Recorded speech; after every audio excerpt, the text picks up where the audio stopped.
Welcome back. അപ്പോൾ how to make money using shorts part 2. അപ്പോൾ നമ്മൾ പാർട്ട് 1-ൽ പറഞ്ഞിരുന്നു എങ്ങനെ നമുക്ക് ഇഷ്ടപ്പെട്ട 3-4 സബ്ജക്റ്റ് നമ്മൾ ഷോർട്ട് ലിസ്റ്റ് ചെയ്യാം, അതിൽ നിന്ന് ഏറ്റവും കൂടുതൽ വ്യൂവർഷിപ്പ് കിട്ടാൻ സാധ്യതയുള്ള സബ്ജക്റ്റ് എടുക്കുക, അതിനുശേഷം ആ സബ്ജക്റ്റിൽ യുണീക്ക് ആയിട്ടുള്ളൊരു കണ്ടന്റ് സെലക്ട് ചെയ്യുക എന്ന്. അപ്പോൾ ഇത്രയും ആയതിനു ശേഷം ഇനി നമുക്കുള്ള സ്റ്റെപ്പ് എന്ന് പറയുന്നത് നമ്മൾ സെലക്ട് ചെയ്ത കണ്ടന്റ് വെച്ച് ഒരു വീഡിയോ എങ്ങനെ ക്രിയേറ്റ് ചെയ്യാം എന്നുള്ളതാണ്. വീഡിയോ എന്ന് പറയുമ്പോൾ സ്വാഭാവികമായി നമ്മൾ ഉദ്ദേശിക്കുന്നത് ഷോർട്ട് വീഡിയോ. സോ ഇവിടെ നമ്മൾ ആദ്യം മനസ്സിലാക്കേണ്ടത് റീയൂസ്ഡ് കണ്ടന്റ്സിനെ പറ്റിയാണ്. റീയൂസ്ഡ് കണ്ടന്റ് എന്നാൽ നമ്മൾ മറ്റൊരാളുടെ വീഡിയോ അതേപോലെ പകർത്തി യാതൊരു മോഡിഫിക്കേഷനും കൂടാതെ നിങ്ങളുടെ ചാനലിൽ ഇടുമ്പോഴാണ് അത് റീയൂസ്ഡ് കണ്ടന്റ് ആയി മാറുന്നത്. അങ്ങനെയുള്ള കണ്ടന്റുകൾക്ക് ഒരിക്കലും മോണിറ്റൈസേഷൻ ലഭിക്കുകയില്ല. നിങ്ങൾക്ക് എൻ്റെ ചാനലിലെ തന്നെ തുടക്കകാലത്തെ വീഡിയോസ് നോക്കിയാൽ മനസ്സിലാവും അതൊക്കെ റീയൂസ്ഡ് കണ്ടന്റ്സ് ആയിരുന്നു. ഞാൻ ചെയ്തിരുന്നത് ഒരു സിനിമയുടെ ക്ലിപ്പ് അതേപടി പകർത്തി എനിക്ക് അതിനെപ്പറ്റി പറയാനുള്ള കാര്യങ്ങൾ ഒരു ക്യാപ്ഷനായി വീഡിയോയിൽ ചേർത്ത് അപ്ലോഡ് ചെയ്യുക എന്നതായിരുന്നു. ഇങ്ങനെ ചെയ്യുമ്പോൾ ഒരു 50% ഓഫ് ദ ടൈം നിങ്ങൾക്ക് ഇമ്മീഡിയറ്റ്ലി കോപ്പിറൈറ്റ് സ്ട്രൈക്ക് കിട്ടുന്നതായിരിക്കും.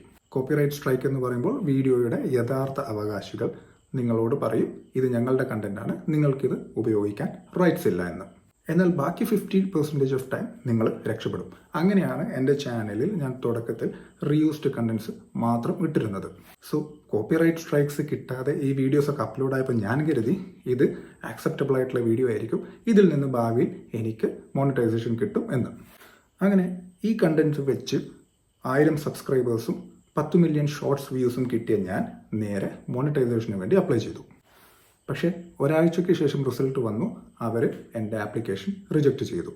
അതിനുള്ള കാരണമായി അവർ പറഞ്ഞത് മറ്റൊരാളുടെ വീഡിയോ നിങ്ങൾ ഉപയോഗിച്ചിരിക്കുന്നു, അതിൽ തന്നെ യാതൊരുവിധ മാറ്റമോ മോഡിഫിക്കേഷനോ ഇല്ലാതെ.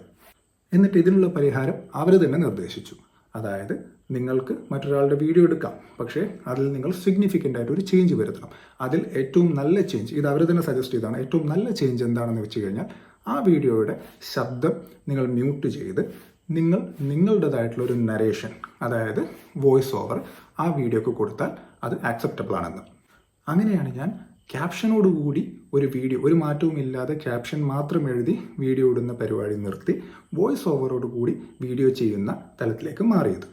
നിങ്ങളിൽ കുറച്ച് പേർ എന്നോട് ചോദിച്ചിരുന്നു എങ്ങനെയാണ് ഒരു മൂവിയുടെ ക്ലിപ്പ് ഇങ്ങനെ കോപ്പിറൈറ്റ് സ്ട്രൈക്ക് കിട്ടാതെ ബ്രോ ചാനലിൽ ഇടുന്നതെന്ന്.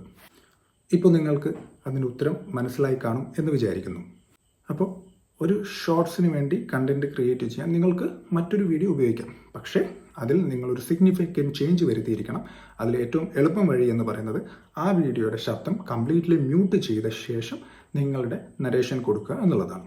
അപ്പോൾ എൻ്റെ ആദ്യത്തെ മോണിറ്റൈസേഷൻ റിജക്റ്റ് ആയതിനു ശേഷം ഞാൻ ഈ മാറ്റങ്ങൾ വരുത്തി വീഡിയോ ചെയ്യാൻ തുടങ്ങി. ഒരു മാസത്തിനു ശേഷം എനിക്ക് രണ്ടാമത് അപ്ലൈ ചെയ്യാൻ പറ്റി. വിത്തിൻ 1 or 2 ഡേ എൻ്റെ മോണിറ്റൈസേഷൻ അവർ ആക്സെപ്റ്റ് ചെയ്തു.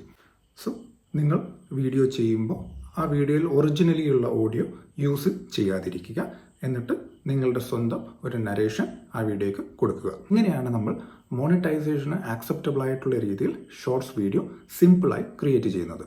ഇനി ഇങ്ങനെയല്ല, നിങ്ങൾ എടുക്കുന്ന കണ്ടന്റ് എന്ന് പറയുന്നത് അതിനാവശ്യമായിട്ടുള്ള ഫൂട്ടേജ്, വീഡിയോ ഫൂട്ടേജ് നിങ്ങളുടെ ഫോണിൽ നിന്ന് തന്നെ റെക്കോർഡ് ചെയ്ത് എടുക്കുന്നതാണെങ്കിൽ അതിന് യാതൊരുവിധ റെസ്ട്രിക്ഷൻസും ഉണ്ടായിരിക്കുന്നതല്ല. അവിടെ നിങ്ങൾ ശ്രദ്ധിക്കേണ്ട മറ്റൊരു കാര്യം, നിങ്ങൾ നിങ്ങളുടെ ഫോണിൽ സ്വന്തമായി ഷൂട്ട് ചെയ്തൊരു ഫൂട്ടേജ് ഷോർട്സായി അപ്ലോഡ് ചെയ്യുമ്പോൾ പറ്റുമെങ്കിൽ ബാക്ക്ഗ്രൗണ്ട് സോങ് ഒഴിവാക്കുക.